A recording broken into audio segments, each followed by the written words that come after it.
We are now joined by Max Olson, theathletic.com, with us on Thursdays at 4 o'clock on 365 Sports. Max, we had football, a little bit of it last week. We have a ton of games this week. And before I get to them, what is this thing with you and Ari Wasserman going to each college town to get recruited? So thanks for bringing it up. So we launched this today. It's the official visit. It's a video series we did on The Athletic. First episode came out today. Ari and I basically spent the whole month of August on the road visiting 5 college campuses and kind of hitting here's the the landmarks and the cool places to check out on campus. Here's the places you got to eat, where you got to drink, where you got to visit, all that. So it's been a fun month of hitting the road and seeing some places I've never been before. And first episode's Ohio State and is up on The Athletic and on YouTube now. Oh, you guys went really into the deep there. You get is Columbus like the college town of all college towns? I had never been there before, and I to show you how little I knew about Columbus, when I asked Ari when we were booking these trips, I was like, hey, what do I fly into for Columbus? Assuming it's like Cleveland or something. He said, you fly into Columbus. Like, it's a pretty big city. Oh, yeah. I had just never been, didn't know, and came away really impressed. Had a great time out there. Some great restaurants, Land Grant Brewing. The facilities there were super impressive. Got to get back there for a game sometime. Yeah, Ohio State was definitely really impressive. I don't know how many of your listeners have been up there, but I enjoyed it. Yeah, that's a big town. I think a lot of people don't realize how big Columbus is, Max, but nearly 1 million people. For Max Olson, the recruit, is it cookie cake? Is it the swag? Like, what are you looking for to be wined and dined with? What are your eyes on when it comes to the red carpet? That's a great note. We should have had a commitment ceremony at the end of the 5 videos of which place we'd be going to. There was no NIL bribery or anything like that on these 5 trips. But for me, for sure. Cookie cake is very high on the list. Always envious when you see recruits, checking in their hotel room and having all the candy and cookie cake, already laid out on the bed and all that. Didn't have that kind of whining and dining, but man, we had a lot of fun out there. Max, we have games tonight. Obviously, we had Mitch on. Sherman, he's up in Minnesota for Matt Rule's debut. Florida, Utah. How much is it, just in your opinion, now we have games, even with there's the simmering of the ACC and what they might do with expansion, but that we are now full throttle into a college football weekend? Yeah, it's exciting. It's pretty, I literally just landed back home last night from our 5th of 5 trips here, so it's a little crazy to jump right back into game mode here for game week. But and then to have some big games tonight. It's awesome to have this thing rolling. And man, Saturday's going to get here quick, and we're going to have a lot of games to tune into. So I'm excited to see what the Huskers look like tonight against Minnesota. See, can Utah, without Cam Rising, presumably, can they get revenge on Florida for last year? I think we got some good matchups tonight. Max, Florida State, LSU in Orlando on Sunday is the best game of the weekend, more than likely. Do you think? How nervous are you feeling? How you feeling, Paul? I've had nightmares about it since the season ended. Since they won the Cheez-It Bowl, that's been all I can think of is what's going to happen with LSU again, because last year was such a stroke of dumb luck how they won that one. But do you think FSU, with all the transfers, with all the seniors, with all they have, can legitimately not only beat LSU, but then beat Clemson in a month and then stave off all the good teams on their schedule? Because that was the problem last year. They could beat everybody they were favored to beat, but if they weren't favored to beat them, that wasn't going to happen. Yeah, I think that I feel really good about Florida State's chances in this game. LSU's, they're missing Mason Smith. I think there's some questions at running back. I'm curious to see kind of, are they rolling full strength into this one? But, I really like this Florida State team. I think people are, I think these are 2 of the best quarterbacks in the country, even if people maybe don't talk about them like that.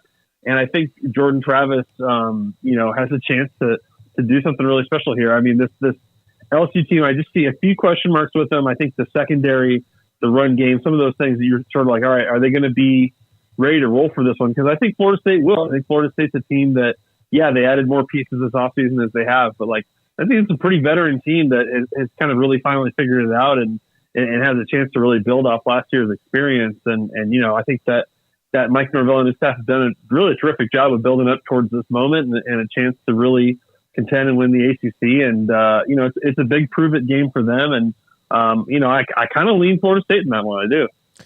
Max, UCF in action tonight. Don't expect them to get tested too much by Kent State. We'll see. But there's huge expectations coming out of Orlando. There's been a lot of discussion throughout the expansion process of, kind of the potential that lies there at UCF. But with a coach like Gus Malzahn, a quarterback like John Rice Plumlee, how ready do you think they are to just jump right into the deep end here in the Big 12?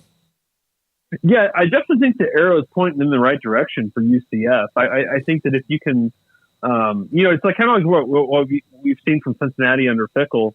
Like if you can just have stability, if you can have this coaching staff and hold them together and have this continuity and kind of build a program the way that Gus Malzahn has so far, you see the recruiting uptick, year by year, and you're seeing it right now. They're recruiting at a higher level than ever, it feels like. And, I think it's pointing in the right direction. It's good to have that veteran quarterback for this first year of this. I think UCF is probably going to be, pretty competitive in this conference pretty quickly. I don't know if I see them winning like 9 games this year, but, I think that's probably the one of the 4 that if you are, the returning Big 12 school, probably the one you should be most nervous about, whether it's going down to Orlando or getting them at home. Like, I think that's a team that it's still going to take them a little time to get the athletes they need and really the depth, like the too deep depth to compete for championships. But, they've definitely got some really good pieces. They've also done a pretty good job in the portal. I think UCF is definitely going to be one to watch this year. And they've had a really good run for the class of 2024. And Malzahn mentioned that there's no question the Big 12 had a lot to do with that. So, you look at the first year and the first full weekend, there is still the simmering of realignment. How much of the broadcast do you think will be spent? The game itself is what's most important, but there's going to be some of that side discussion about what's going on in college football. Yeah, no doubt. I think that this stuff until we have some closure, I guess, on some of these moves and destinations for some of these schools, you're right. I think it will continue to be something that, over the course of a 3.5 hour broadcast, how can you not talk about it a bunch? And, I think that's especially going to be the case for these Pac-12 schools. It does feel a little crazy that all that stuff was going on in July, August, and then, these Pac-12 schools, especially the ones that got left behind, you have to turn around and go play these teams again for one last time, one more year here. So, I think it's going to be a really fun year for that league. Like if you wish this stuff wasn't hanging over it, because they've got a bunch of, I think, top 25 caliber teams, potentially playoff teams. I think that league race can be a lot of fun, but you're right. It's unavoidable that and their future is going to dominate, probably some of the conversation on these broadcasts. Max, is it strange to you? And look, I know it's Deion Sanders, but that the team that was the runner-up in the college football playoff last year is opening their season, and nobody's going to talk about them when it comes to that game. They're only going to talk about really Deion Sanders. Yeah. I mean, that's just part of the celebrity of Deion, I suppose. That that is going to be what everyone's looking for. Everyone wants to see. Can Colorado be pretty competitive or a lot more competitive with this roster that they threw together this offseason? But man, I mean, you go through the TCU schedule here, like they're going to have some tough tests in September. But I think if you're TCU, like, you're feeling pretty good that you got a chance to get off to a really great start here. They've got Colorado, Nicholls, Houston, SMU, West Virginia, Iowa State, BYU. I mean, potentially a chance to start 6-0 going into a road game at K-State. Like, I wouldn't totally put it past them. I think this team's going to be really competitive, and weirdly, I think you're right. I think weirdly people have kind of been sleeping on them as a contender just based on the fact that they lost as many NFL players as they did. When it comes to Nebraska tonight, what are you looking for as somebody who, covers the game, but obviously you follow that program pretty closely? What do you need to see to just feel okay about the direction of where things are going, knowing it's not make or break, win or lose tonight? Yeah, I mean, I think there's just quite a bit of mystery around it. Kind of how are they going to line up on offense and defense, and as always, and sometimes that can be an advantage when you're a new staff going into an opener. Certainly PJ Fleck and his coaches don't have a ton of tape on and expectations of what Nebraska is going to be. You can watch a little Syracuse, you can watch a little Panthers in South Carolina. It'll be interesting to see kind of how they blend their ideas together here. I think the key for Nebraska is just, can you play clean? Can you play without a ton of penalties, without a ton of turnovers and mistakes, stuff like that, which is hard to do in year one. When you got some new pieces, when you got a completely brand new staff pretty much here. Can you keep it close with Minnesota, who I think everyone knows is going to run the ball. And I think they've picked up a good back out of the portal and Sean Tyler.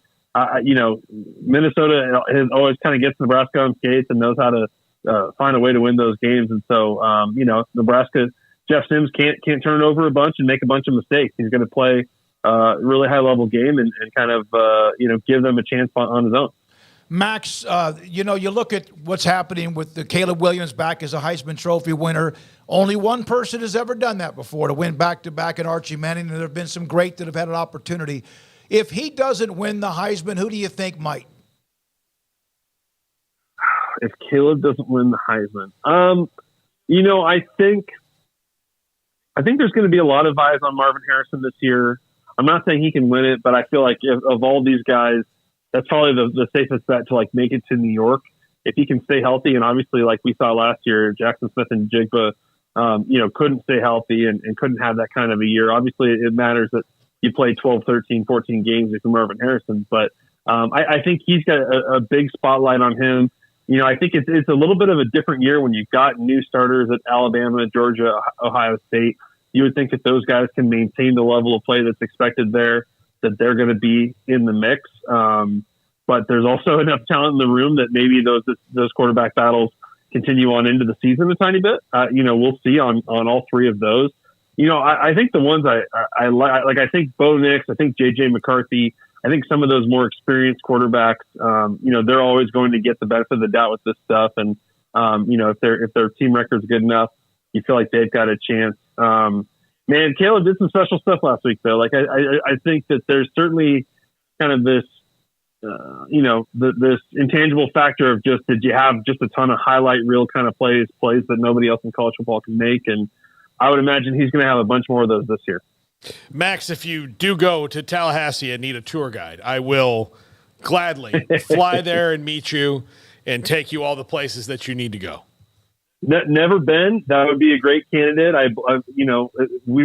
We think that there will be a season 2, so I may take you up on that. Yeah, look, I'm available. So beautiful, Max. Thank you, sir. What's the place you got to eat, Paul? Give me first one on the list here. What's the must for you in Tallahassee? If I left today and went, I would land and go get Momo's Pizza. It's like this gigantic slice of pizza that's as big as the desk. It's insane.